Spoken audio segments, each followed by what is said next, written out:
Akses jalan lingkar di Desa Pusar, Kecamatan Batu Raja Barat, Kabupaten Ogan Komering Ulu mengalami kerusakan.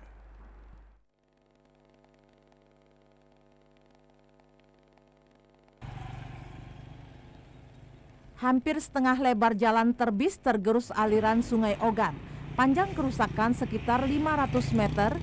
Kondisi aspal juga terlihat retakan yang cukup panjang. Kerusakan itu dinilai membahayakan pengguna jalan, baik roda 2 maupun roda 4. Terlebih kerusakan terjadi persis pada tikungan jalan. Selain itu, akses jalan ramai lalu lintas ini terlihat minim lampu penerangan. Warga menilai sangat membahayakan saat dilintasi, terlebih saat malam hari. Untuk menghindari terjadi hal yang tidak diinginkan, warga memasang drum dan plang tanda peringatan kerusakan jalan.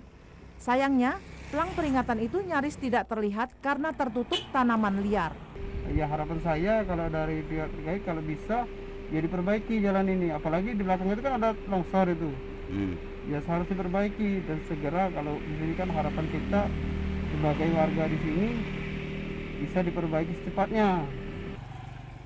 Menurut warga, kerusakan jalan sudah terjadi beberapa tahun belakangan, namun belum juga diperbaiki. Warga berharap pemerintah segera melakukan perbaikan jalan.